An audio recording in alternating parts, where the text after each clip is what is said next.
Hello folks, today we're looking at a Homelite Super XL12 Bowsaw, and well, you see what it's doing. We just put a carburetor kit in it and it's flooding out every time you go to give it gas. So we're going to remove the carburetor and show you how to fix that. Alright, first of all we're going to remove the air box. Take this plate off. Air filter, pretty important for chainsaws. Take our screwdriver.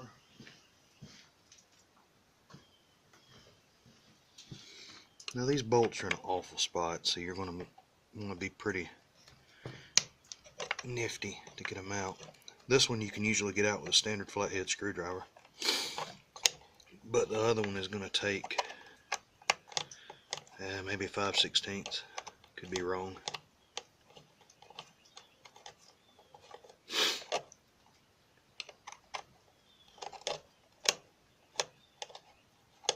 Sorry if y'all can't see well, it's not very sunny out today in Georgia. A little rainy. Let's see, what wrench?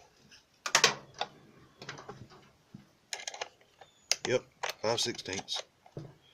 Like I said,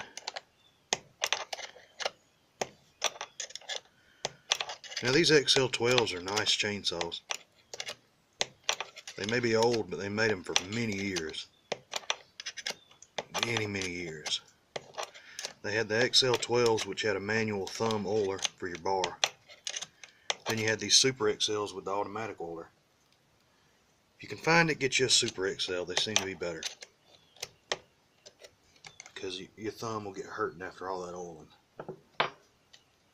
Reach in there, and if it's loose enough, you can loosen it with your fingers. Let's see.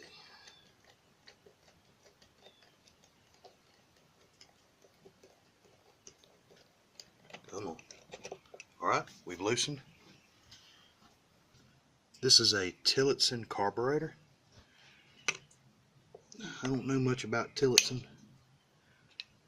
Pop your fuel off, and if you have one of these saws, look in the tank and pull on this hose and change the fuel filter, because they're usually ancient. People don't ever change the fuel filter in these. Alright folks, right here and here are your adjustment screws. This adjusts the throttle setting.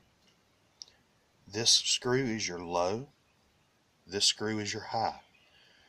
Your low sets your idle fuel mixture, and your high sets the speed at which you will be cutting, like when you pull the trigger and want to flow. Now you're going to want to remove these screws to remove the carburetor. Of course, my screwdriver's too long.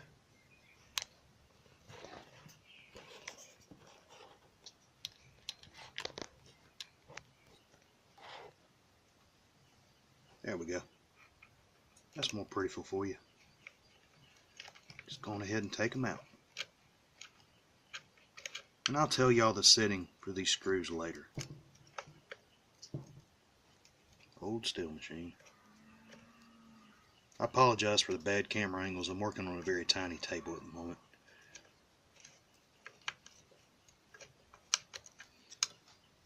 Okay, go in here and move these screws on out. Okay. Beautimous.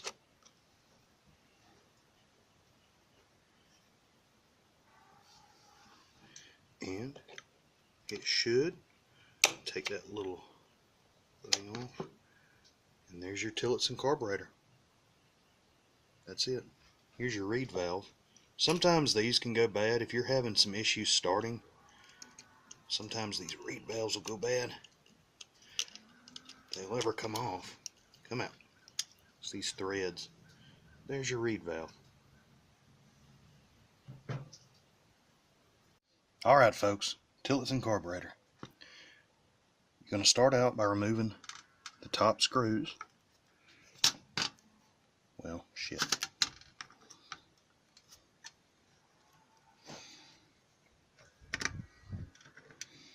You just want to loosen them up. Sometimes they'll come easy, sometimes they won't. And just remember, don't strip them, because you will be playing awful hell trying to get them out. There we are.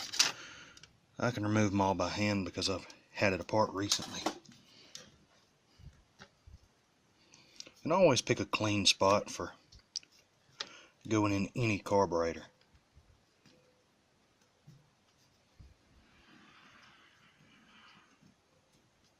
There we go. Remove your screws. Alright, now your top's ready to come off. Just ease this top plate off. Top plate. Here's your little diaphragm. Now this will catch because it's on your float. So just move it backwards and it'll come off easy. Don't forget your gasket. There's a gasket right here. Reserve that for later. Now, look closely. I'll hold this up to the camera. I hope it can pick it up easy. How about this? Auto focus. Yes. So what you're going to want to do,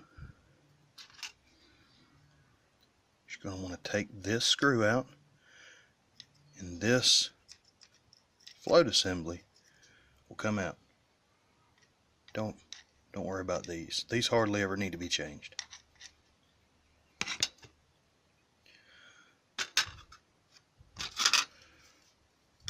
So, don't strip out the screw. You will be very sad. There's a spring in here too. Don't let it pop out and fly away, or you will be a sad, very sad puppy. Screw. Drop the screw. Take you out. Put you right here. This comes out. See that rod floating around in there? Reserve. Spring. And needle valve. Come out needle valve. Check him out.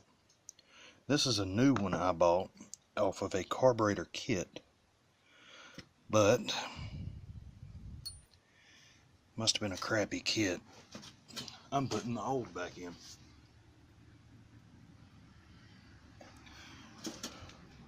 Old needle valve. And be sure to spray some carb cleaner in here. Now I've cleaned the carb, so I know it's fairly clean. But look in all these little holes and make sure there's nothing in there that ain't supposed to be in there. Okay. I'm going to pull the rod out of this the new carburetor kit piece and put it in this one. Rod simply slides in. Boom. Now, this may be a little hard, but first of all, you find the spring.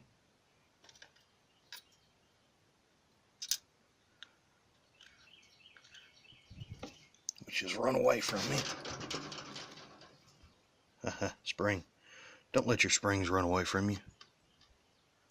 Be a sorry affair. Make sure this hooks on top of your needle valve and slides into the spot that it's supposed to go in. I apologize, my fingers are so big, but I'm trying to show you exactly what you need to do. Put your screw back in and start putting this flathead screw back in. Alright, make sure you get it down because you want this to sit right. Here's what I'm doing. Kind of a two-finger method. Here we go. No, you don't. You're not in yet. Okay. Boom. See how that mechanism works? When the diaphragm has pressure put on it, bloop, it lets fuel in. When it has too much fuel, it cuts the fuel off. Carburetors 101. you, and you. Put them over here.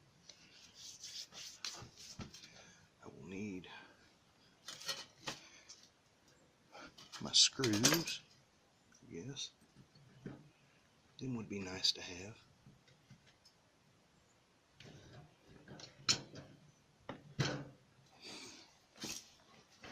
Okay, get all your stuff back ready.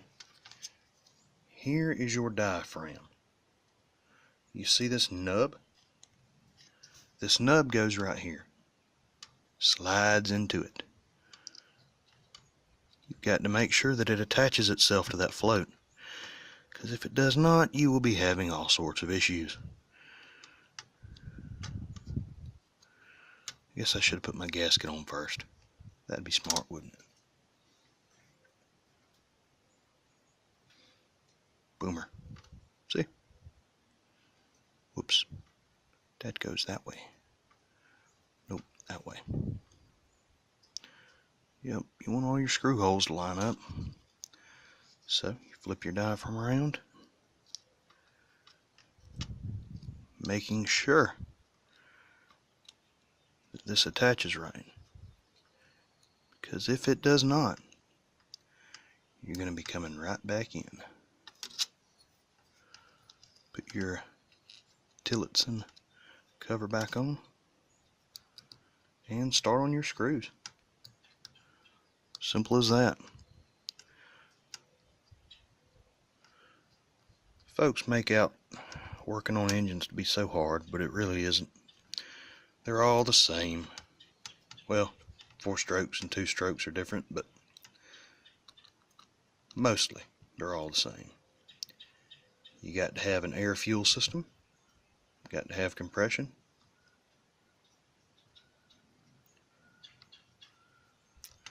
and you got to have screws that go in their holes. Come on.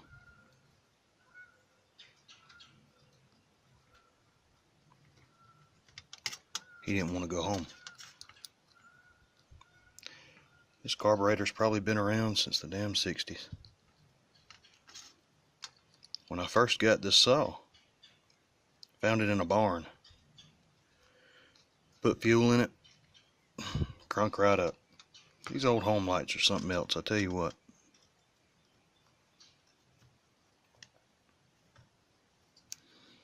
Good little saws. And the Bowsaws, oh, why they outlawed them, I'll never know. Well, people got hurt, that's why. I do know. Shit. People ended up hurting themselves because they'd take the guards off and try to use it like a normal bar saw. Yeah, that crap don't work. Crap don't work.